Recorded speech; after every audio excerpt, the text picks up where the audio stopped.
Good morning student. आज का हमारा जो संस्मरण है वो सुभद्रा कुमारी चौहान जी पर है। महादेवी वर्मा जी ने सुभद्रा कुमारी चौहान जी से अपनी पहली मुलाकात के बारे में इसमें बताया है। महादेवी वर्मा जी 5वीं कक्षा की में पढ़ती थी और जो सुभद्रा कुमारी चौहान जी थी वो 7वीं कक्षा की विद्यार्थिन थी।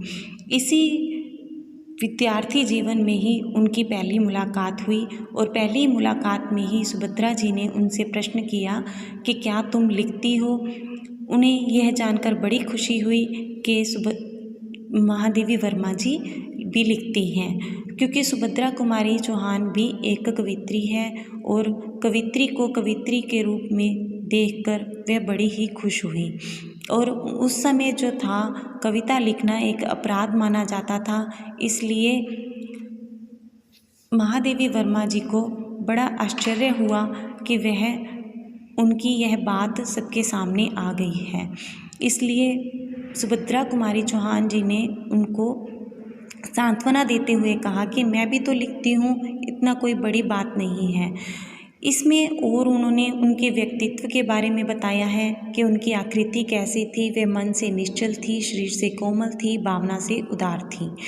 एक बार उन्होंने अपने आप को कृष्ण की उपासिका के बारे में उपासिका के रूप में भी सामने लाया है। कृष्ण की उपासिका होने के नाते वे एक दिन उन्होंने अपने आप को गोपी बनाकर ग्वालों और गायों के साथ लकुटी लेकर जंगल की ओर प्रस्थान किया। ग्वाले और गाय तो निश्चित समय पर आ गए, परंतु ये कृष्ण जी को ही ढूंढती रही। जब अंधेरा होने पर भी ये वापस नहीं आई तो उनको देखने के लिए घर वालों को इनकी खोज में कांटों से भरे रास्ते पर जाना पड़ा। वन में जाकर उनको ढूंढकर लाना पड़ा। लेखिका और भी बताती हैं कि निश्चित लक्ष्य पर अडिग रहना तथा सब कुछ हंसते हंसते सहन करना सुभद्रा कुमारी जी का स्वाभाविक गुण था। अतः इनका वैवाहिक जीवन भी इनके अडिग विश्वास और दृढ़ निश्चय का सूचक है।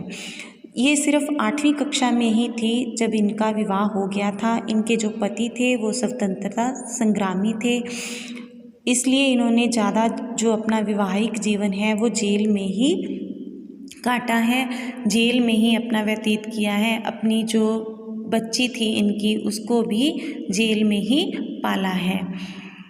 लेखिका के अनुसार सुभद्रा जी के व्यक्तित्व में सौम्यता और सरलता थी। घर से बाहर बैठकर इन्होंने कोमल और ओज भरे छंदों की रचना की है। कविता के अतिरिक्त इन्होंने कहानियाँ भी लिखी हैं। पति पत्नी के व्यक्तित्व को एक मानने वाले के प्रति इनका कथन क्या है कि मनुष्य की आत्मा जो है स्वतंत्र है, फिर चाहे वह स्त्री हो, स्त्री के शरीर के अंदर निवास करती हो, चाहे वह पुरुष के शरीर के अंदर निवास करती हो।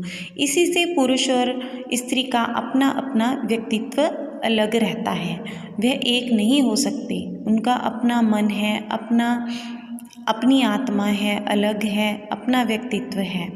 सामाजिक और पारिवारिक बंधनों के विषय में इनका निष्कर्ष है कि बंधन कितने ही अच्छे उद्देश्य से क्यों ना नियत किए गए हों, मतलब कितने ही अच्छे उद्देश्य को लेकर ही बंधन क्यों ना बनाए गए हों, पर जहाँ बंधन है वहाँ असंतोष और क्रांति जो है वो तो होगी ही होगी।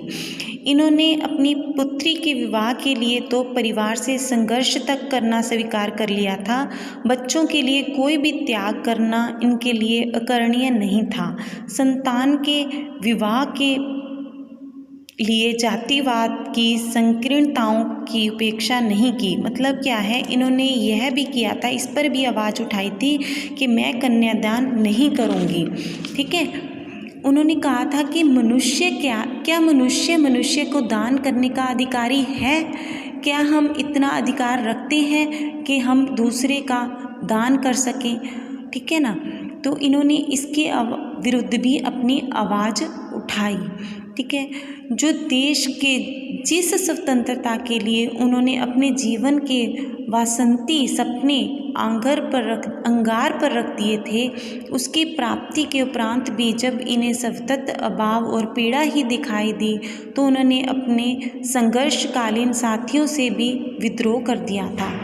एक समय ऐसा था जब महात्मा गांधी जी अपने अस्थि विसर्जन के दिन जब उन्होंने देखा कि अस्थि प्रवाह के बाद संयोजित सभा में उन हरिजन महिलाओं को स्थान नहीं दिया गया जो जुलूस के साथ साथ 7 मील तक पैदल चल आ रही थी, तो यह क्षुब्ध हो गई और उतनी देर तक यह भी सभा में सम्मिलित नहीं हुई जितनी देर तक हरिजन महिलाओं को उस सभा में सम्मिलित नहीं किया गया।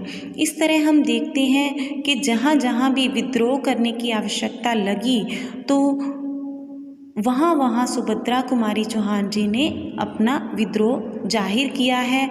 तो अंत समय में इन्होंने यही कहा है कि जब मैं इस दुनिया से चली जाऊं तो मेरे मरने के बाद जो है जो मेरा